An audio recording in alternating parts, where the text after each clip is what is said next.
Good afternoon. It really is an honor to have been invited to speak at this inaugural symposium today.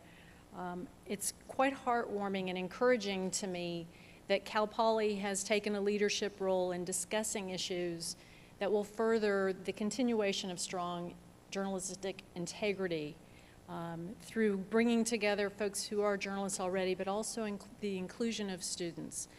There's no better place in a university setting to have these discussions, and I really applaud Cal Poly's commitment to doing this. Regrettably, I never had the opportunity to meet Jim Hayes, but my colleague Paul Cousineau gave me a copy of the remembrance book, See Me, I don't know, maybe a month and a half ago or so, and I really enjoyed reading the remembrances that folks wrote about Jim. It's obvious that he had a real impact on so many lives, that he was very beloved, and that he demanded excellence.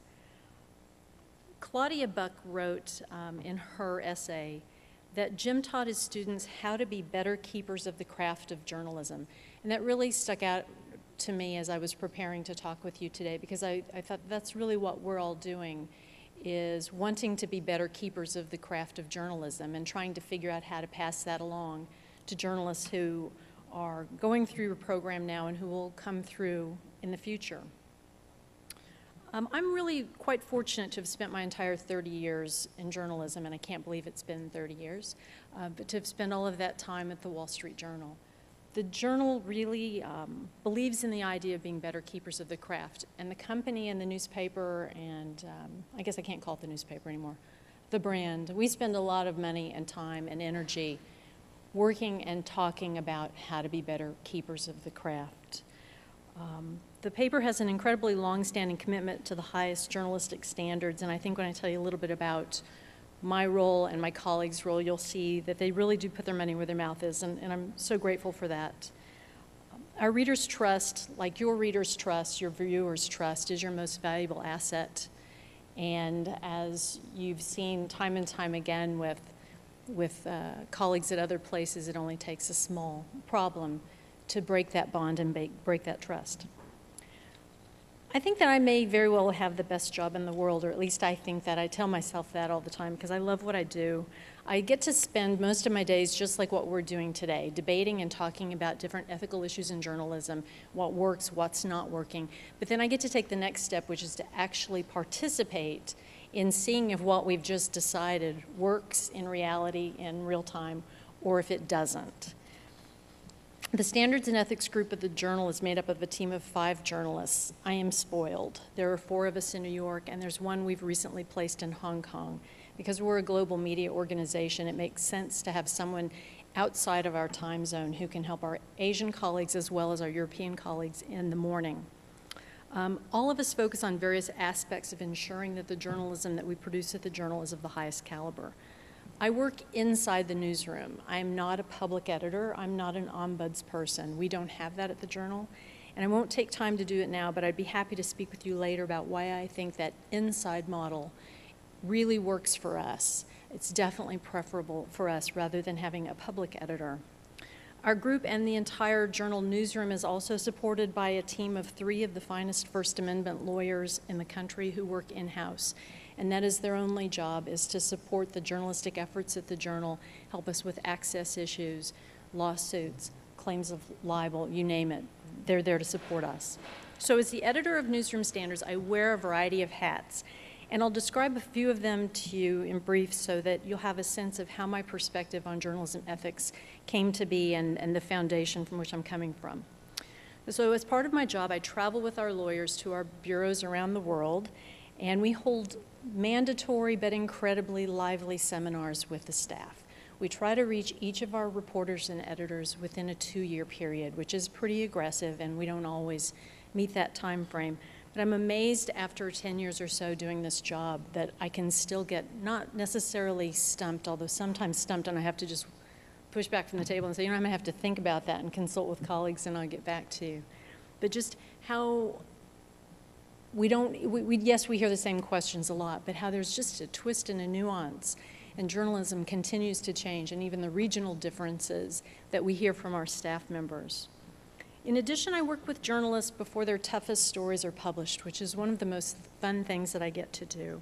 So we help them navigate things that may be particularly tricky, like a difficult source to reach, or how long do we give a source to comment on something, what's fair, are our questions fair and neutral in tone, what do I do when I can't get them to answer my phone call, how far do I need to go to try to seek comment, how do we get access to those documents, how do we fight this subpoena.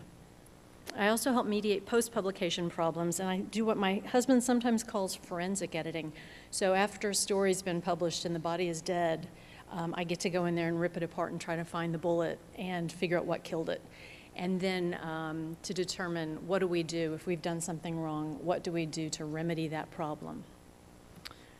And our standards and ethics team is also responsible for standing at the intersection of the newsroom and the business side of the house on issues such as custom content, speaking engagements by the news staff at business events or conferences. I'm really fortunate to be able to say that across all departments at the Journal, we really value and protect the independence and integrity of our journalists. So no two of my days are ever alike, and my agenda is seldom ever set by me. It's set by the news, the access question, the sourcing problem, the fairness concern, or some other unexpected issue of the day. But if you'll let me think back just a little bit, I'd like to rewind the tape back to my college days at the University of Missouri some 30 years ago.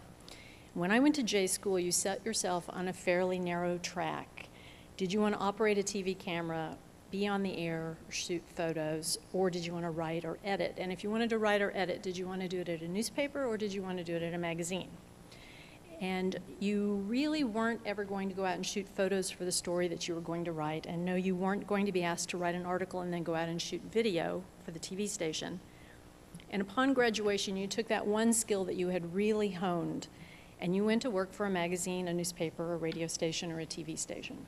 Well, now times have changed. And when we hire a young journalist at the Journal, we want them to know how to do it all and be good at it all.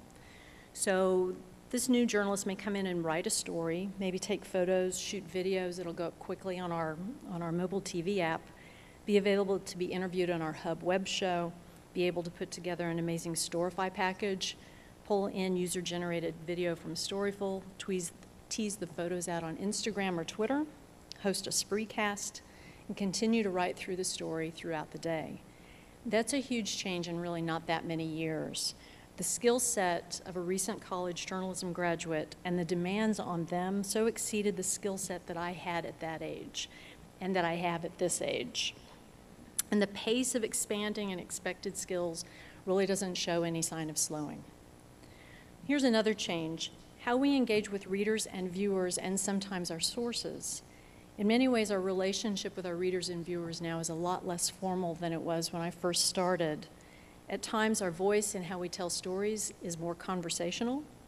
With commenting on websites and local media, as Judy mentioned this morning, the feedback is immediate for journalists and often unfiltered.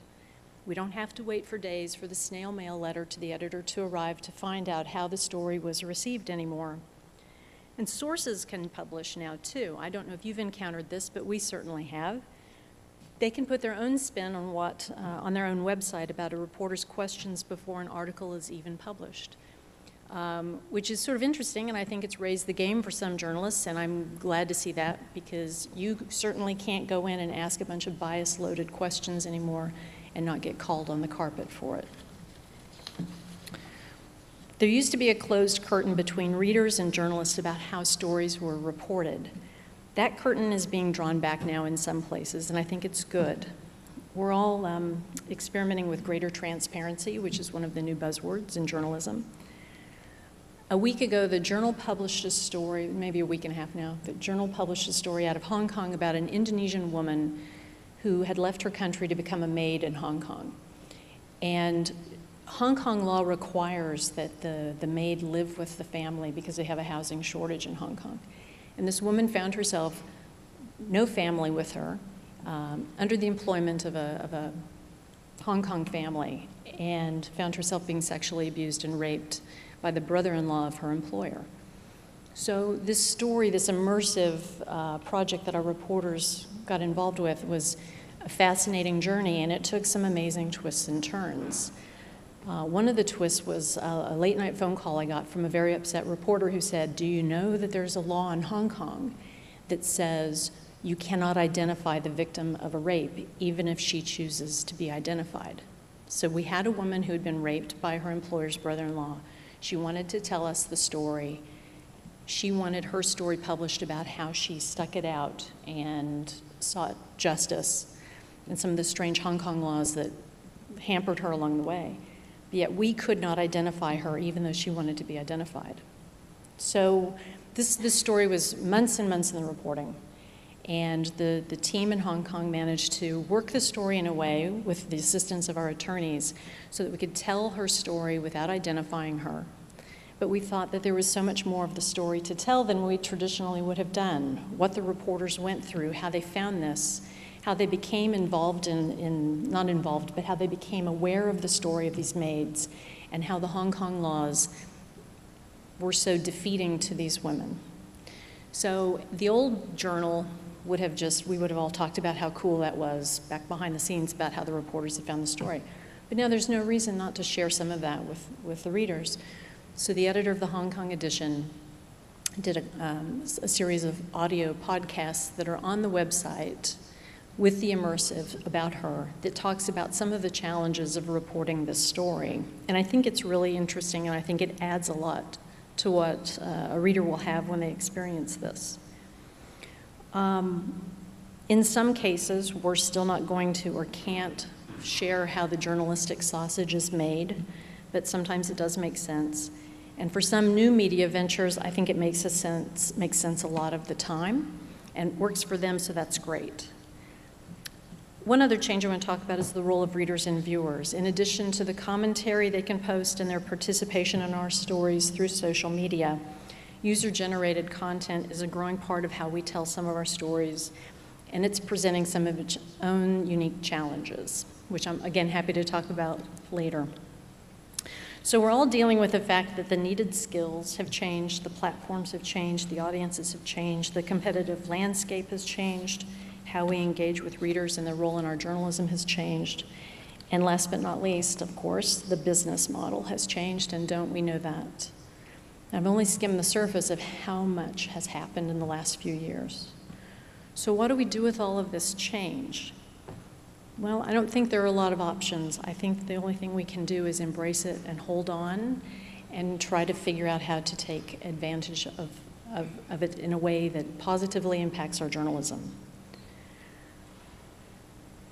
And that's not really that we should not embrace it just because of change for change's sake, but because our audiences want their news delivered in new ways.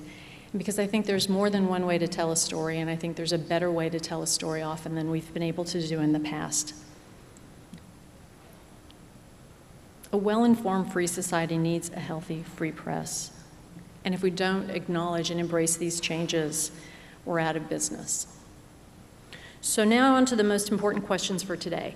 What are the standards for the evolving digital world? What's the code for being a good, trusted journalist now? How has digital first changed the game? And how do all of these changes affect how we practice the craft of journalism? So here's the secret that I think the best journalists have always known and continue to know, and it's easy to remember.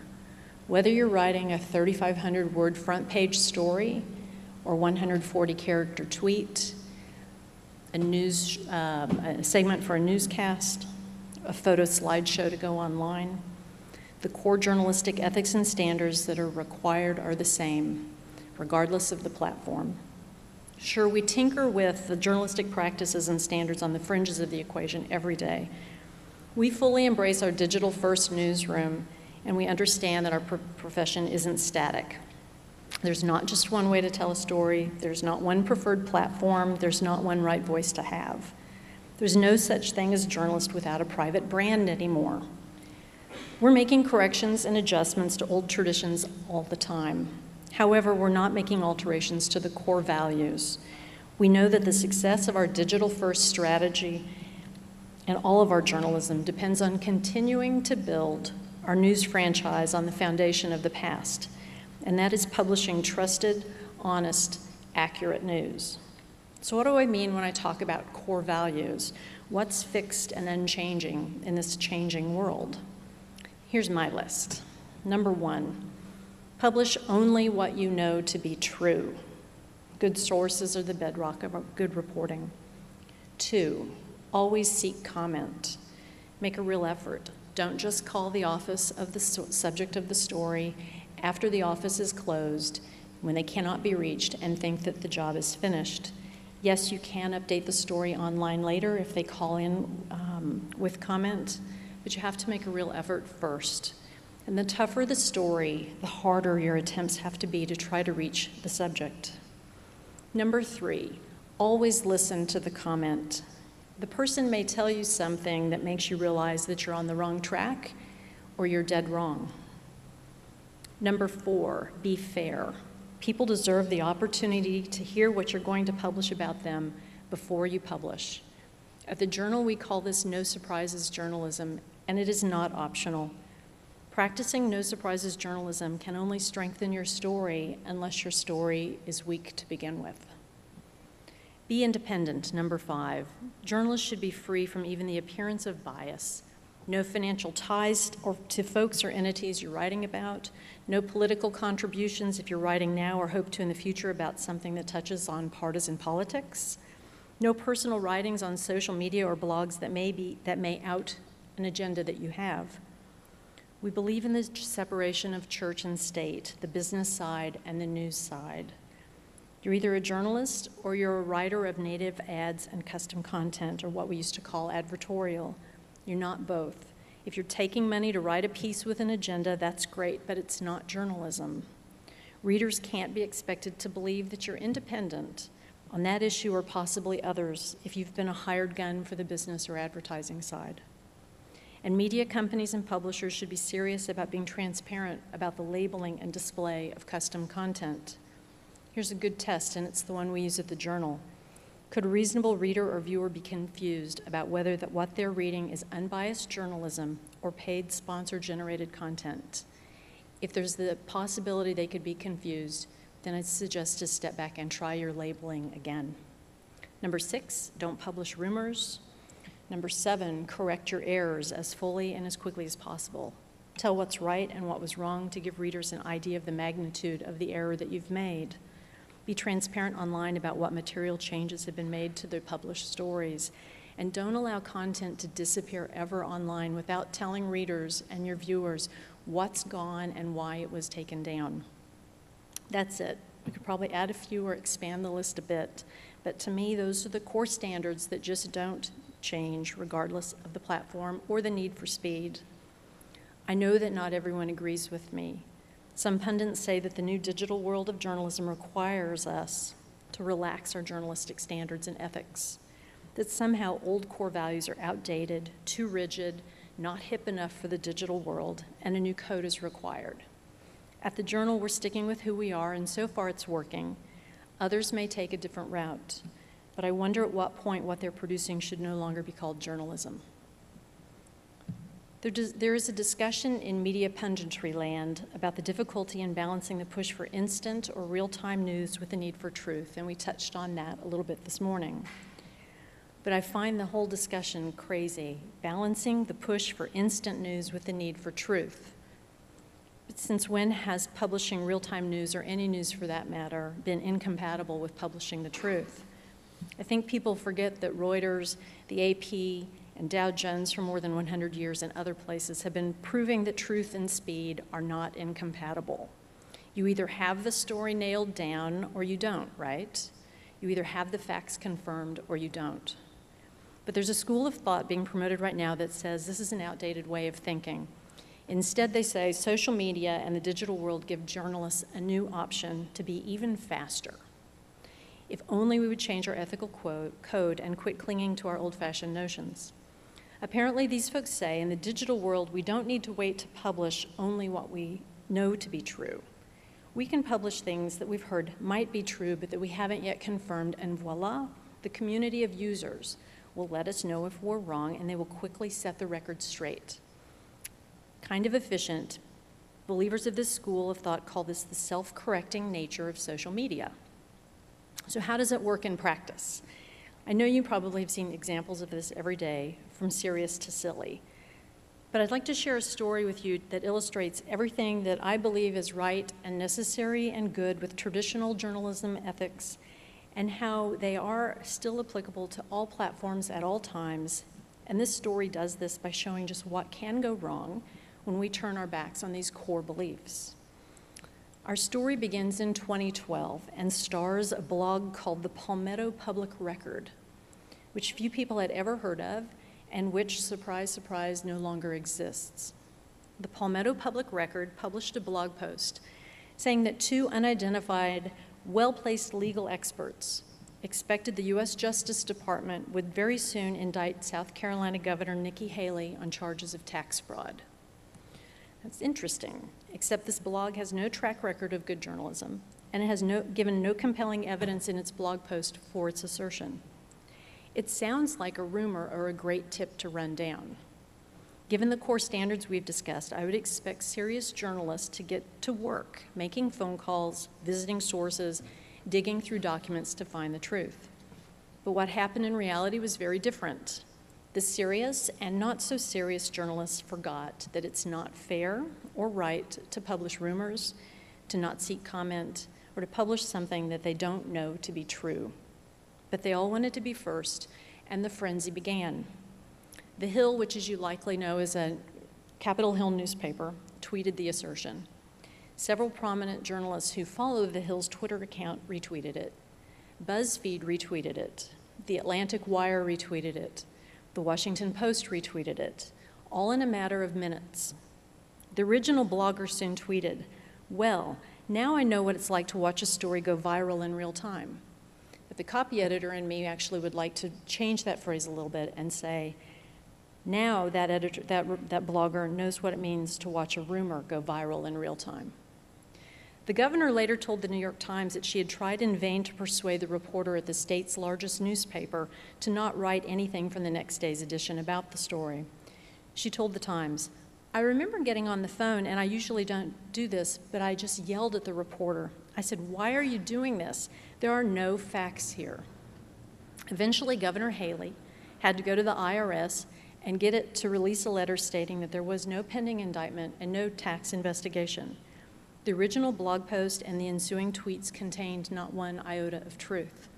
And it's interesting, if you do a search online for the story, you can actually see the lawsuit that ensued and the settlement, and part of the settlement was the gentleman, the blogger, having to out his sources, which were not good enough to hang your hat on.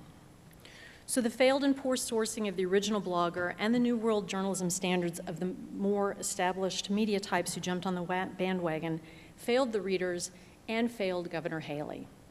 Where was the pursuit of truth and the valid expectation of fairness? Why was she not called for comment? How could they publish something that they didn't know to be true? Self-correcting? Not really. Good journalism? Hardly. The reputation of journalists and the sites they worked for? Tarnished. It's not the news consumer's job to figure out the degree to which a story may be true. It's our job not to publish until we know that something is true. Blogs and tweets and Facebook postings are really, in many cases, just unconfirmed rumors, no different than water cooler talk of days of yore. Our standards for confirming and testing the veracity of something we find on social media shouldn't be any different than any other tips or information we might hear. We need to ask the same questions of the source before publication. How do you know what you say you know? What's the proof? Legally, we journalists are responsible for repeating a statement just as if we said it ourselves. Republishing information from other publications or websites can get us sued just as much as if it's our own original content. And if you think that tweets don't lead to lawsuits, think again. You've already heard this today, but it's so important that I'd like to repeat it.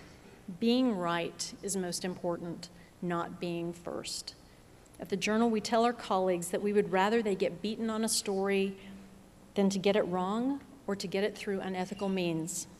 The Journal's reputation, my reputation, your reputation as journalists is priceless. It takes ages to build trust with our readers and viewers, and it only takes a few careless actions, a few minutes, a stepping away from the common core code, getting the phone number wrong, or lying, as Peter mentioned this morning, to break that bond. Journalism the right way, with a commitment to fairness and truth, is being practiced around the world today. There's integrity and commitment and a lot of hard work. There are universities like Cal Poly that are committed to the discussion and the debate about where we're going and why all of this really matters. Yes, I could give you a bunch of scary stories and examples of things that just shouldn't have happened, and I use them all the time in teaching the reporters and editors at the Journal just to scare the heck out of them. But I can also direct you to amazing and strong journalism that is produced on the web, in print, on TV, on any platform you can name, using the same core standards. The glass is way half full from where I sit, not half empty.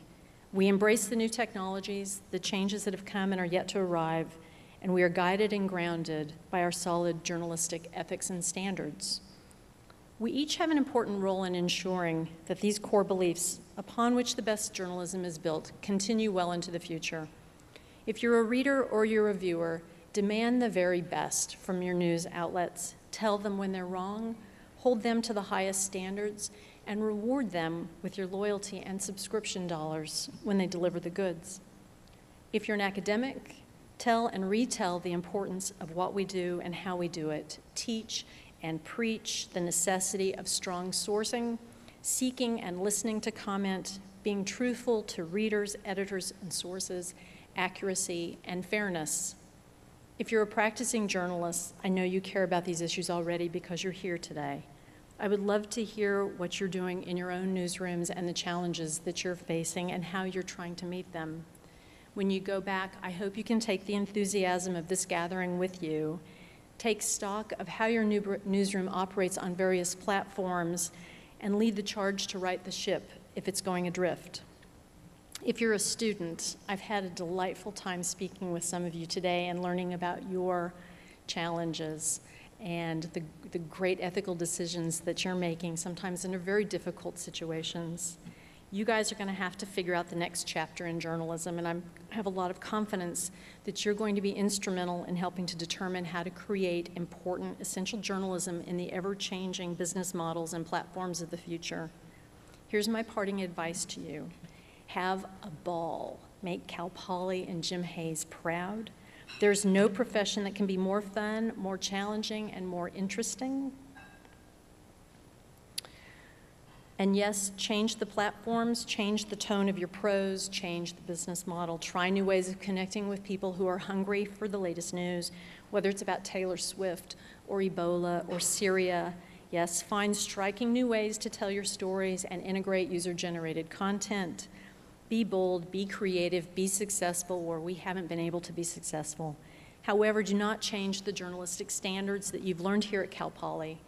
Whether you go to work for the Wall Street Journal or BuzzFeed, Quartz, ProPublica, 538.com, or the multitude of platforms yet to be created, create your own high standards of integrity that you will live by in your work as a journalist, regardless of where you practice your craft. Commit to being right, being trusted, and being fair. Thank you.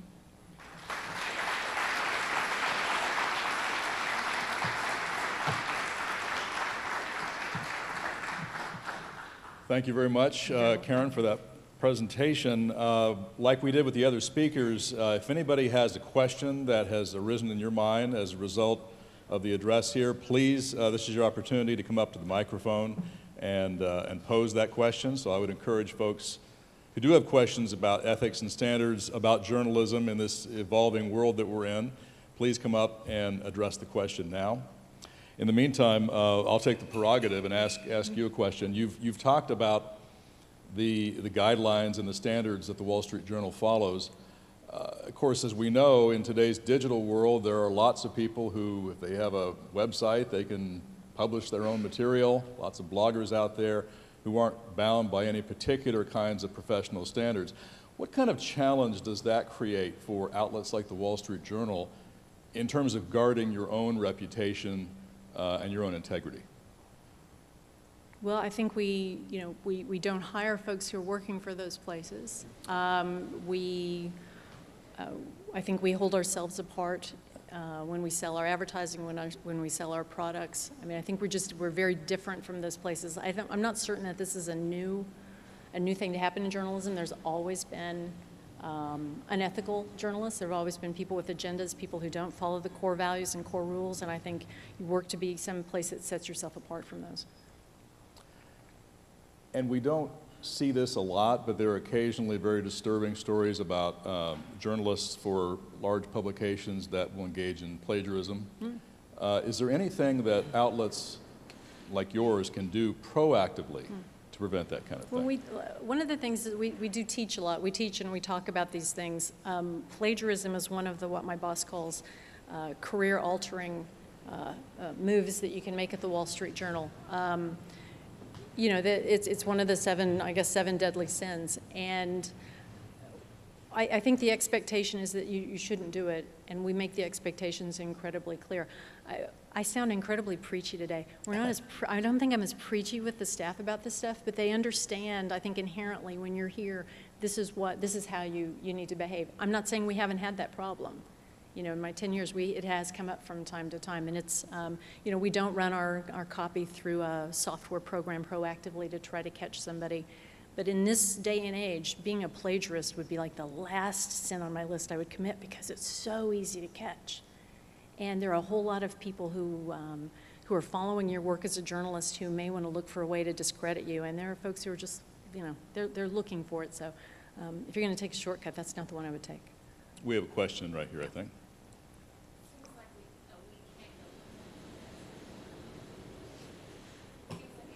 Have a week go by where we're not seeing a beheading from an ISIS video that comes. And I'd like to know how your paper has addressed this and what advice you're giving, and really how we should be looking at this as journalists when it's our colleagues who are being killed. I think we look at the photos and the videos the same way we look at folks when they're not journalists. We don't show the beheadings themselves. We don't tend to show the propaganda of folks. We try to avoid that. So we have shown some still photographs that are fairly far away from removed from the point of killing. I think that when a journalist is murdered, Danny Pearl at the Wall Street Journal was a kind of a post 9/11 victim when he was like, you know, one of the first beheadings many years ago now. And it's really hard when it's one of your own, and a lot of folks in our newsroom have known a couple of the gentlemen who were killed recently. But I think as standards bearers, we look at these photos and these images and we think, what's the purpose of showing these things? Is it spreading a group's propaganda, or is it spreading the truth about a situation? When I first started in this job, the Journal was very hesitant to show blood and dead bodies and things like that, and I think maybe it's just years of having seen these things move over the wire services and having photo editors come over and say, what do you think about these photos? We use more of them now, and I think the real reason is, for me at least, is this was touched on a bit this morning, that you have to show, what if people don't see some of these images about what's happening? I'm taking the propaganda piece out now, but what if people don't see what's happening in some of these conflict areas? By not showing them the horrendous nature of what's occurring, are we actually affecting the course of history? And so it's an interesting call that gets made, but I'm much more now leaning toward showing things that will make some of our readers very unhappy when they're having their breakfast in the morning, but I think they need to see some of it.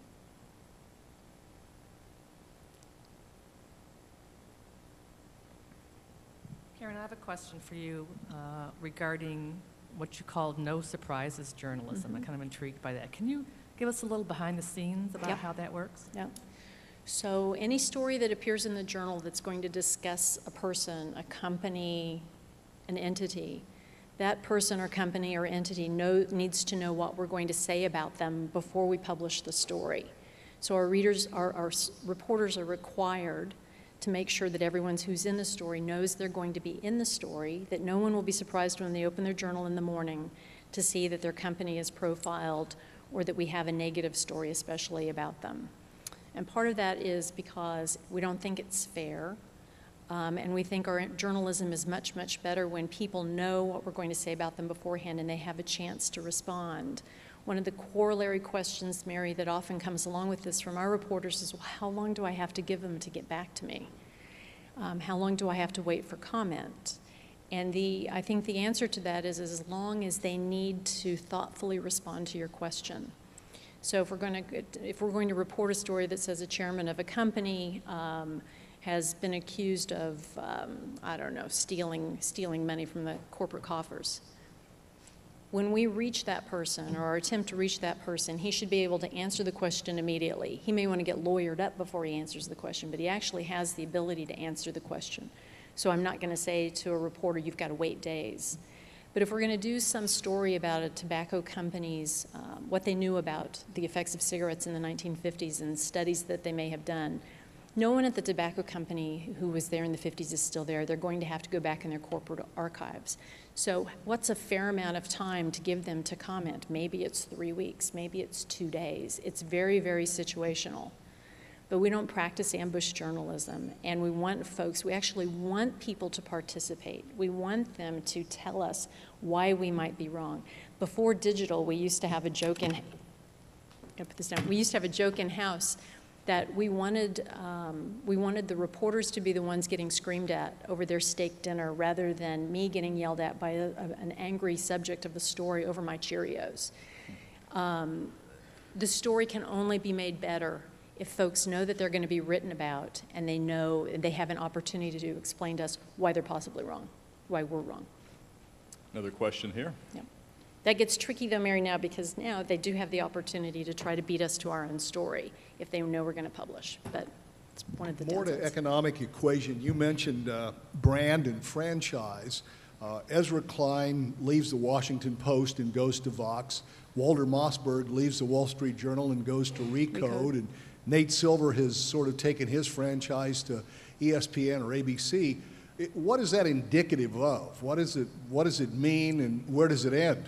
I don't know where it ends. I tell you where it started. I can remember being a young international manager, and I worked for a woman named Karen Elliott House, who went on to be publisher of the paper. And she would pull all of us together once a year from around the world, and she'd just try to make sure we weren't too big for our britches. And she'd say, now, Karen, don't think that you're going to get a call back from the White House because you're Karen Pensiero. You're getting a call back from the White House because you work for the Wall Street Journal. And so that's kind of how I framed who I was. Karen Pensiero didn't matter. It was whatever my job was with the Wall Street Journal. That ship sailed. Nobody thinks that way anymore. Now it's all about my brand, my Twitter account, my social media feed. You know, we had to come to a decision when Twitter first started, what we were going to do with Twitter handles of our reporters and employees. Were we going to require them to have a WSJ in their name or not?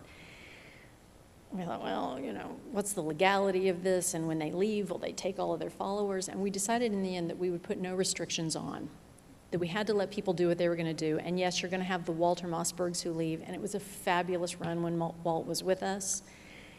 And we now have fabulous new personal tech reporters. I don't think there's anything you can do to stop it. I think the only thing you can possibly do is throw additional money at these folks if they're people you really want to keep. But the idea of stopping personal brands is now, it's done. And it goes exactly counter to who I have always been, but it's done. So you're welcome. Question from Craig.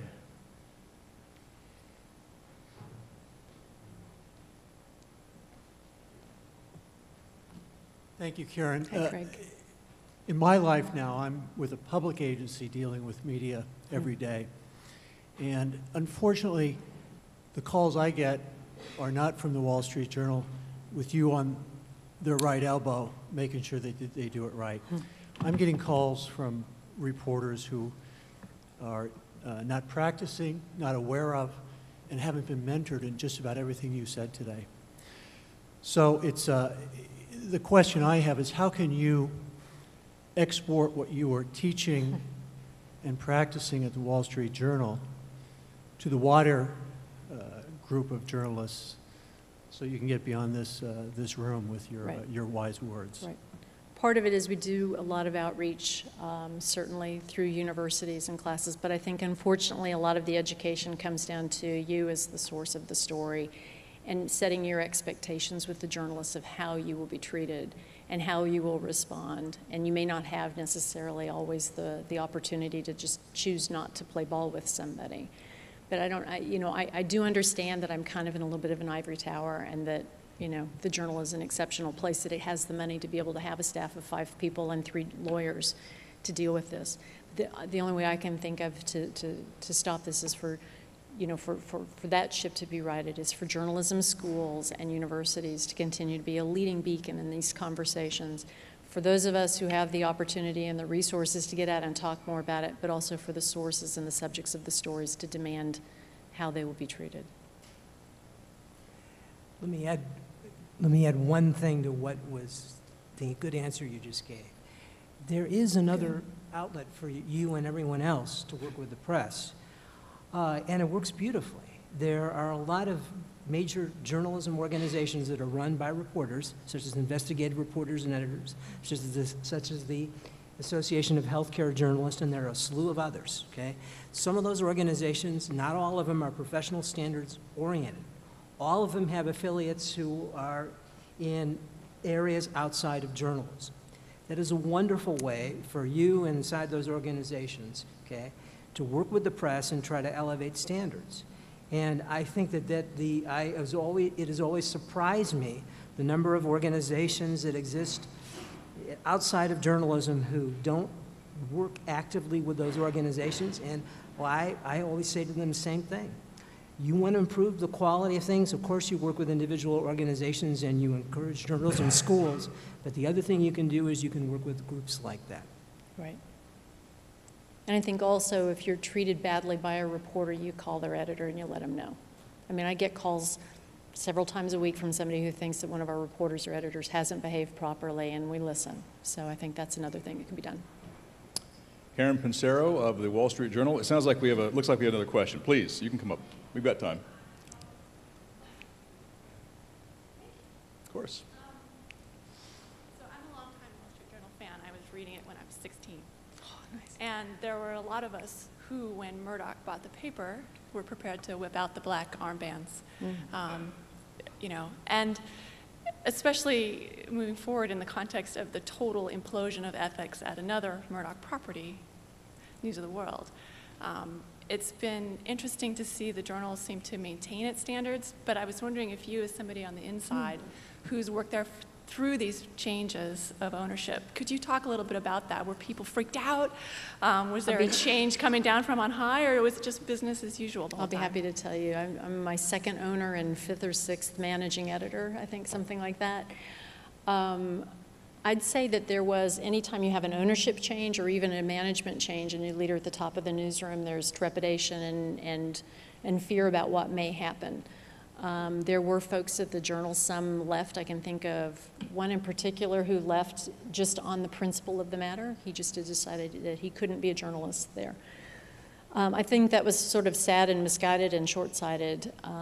My boss and I at the time figured that as people working and dealing with and thinking about ethics and standards, that we would probably be the first to know when things weren't going badly, and we had this pact, that we were going to make a stand, and out we'd be when we hit that. And I don't know how many years has it been since the purchase, and I'm still waiting for that moment when I'm going to have to take that stand.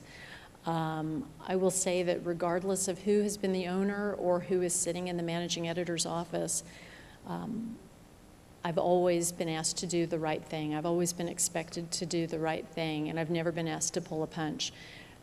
I've had to deal with some fairly difficult situations with individual journalists or outside pressure from outside our company, different things happening, and I usually research the situation and then go to the managing editor with a recommendation.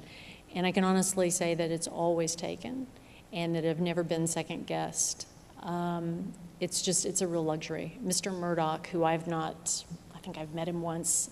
I don't see him very often. He loves newspapers and he has ink in his blood.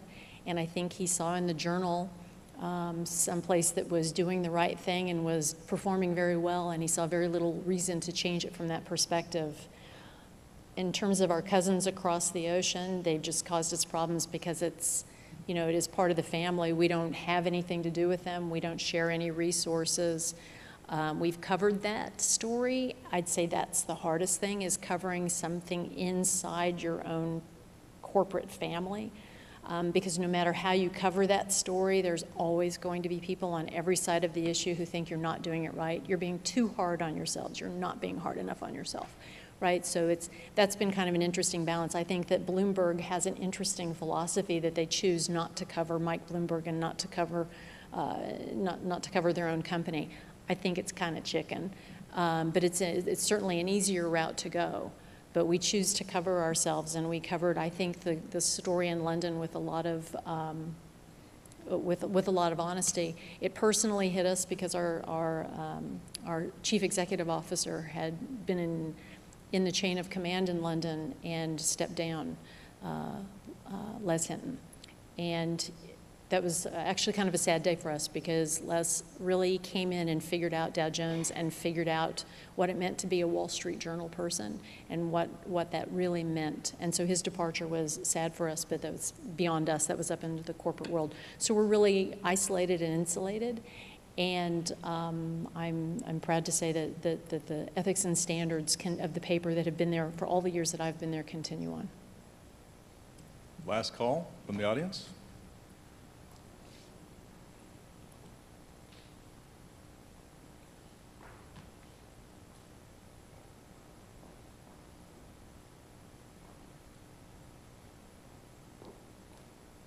Hi, Karen. Along those lines, what is the ethical thing to do when there's an advertiser for a publication and that advertiser is involved in some type of scandal or some kind of negative situation? How do you handle that? We probably have a luxury that a lot of places don't have. We would cover the hell out of it regardless of whether or not they're an advertiser. There's a famous story from the Journal back, I don't know, maybe in the 70s. Somebody in our Detroit bureau got copies of photos of a new model release coming out from one of the GM product lines. And GM was a big advertiser, and they didn't want us to publish them, and we published the information about the new models anyway. And so I think they threatened, and they may have even pulled their advertising.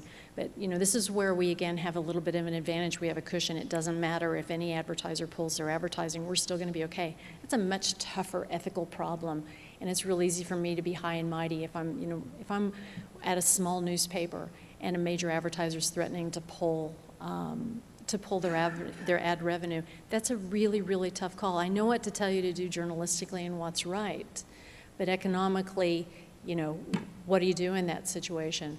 At the Journal, we say that we'll keep practicing this sort of journalism as long as the world will pay for it, as long as we can find an effective business model.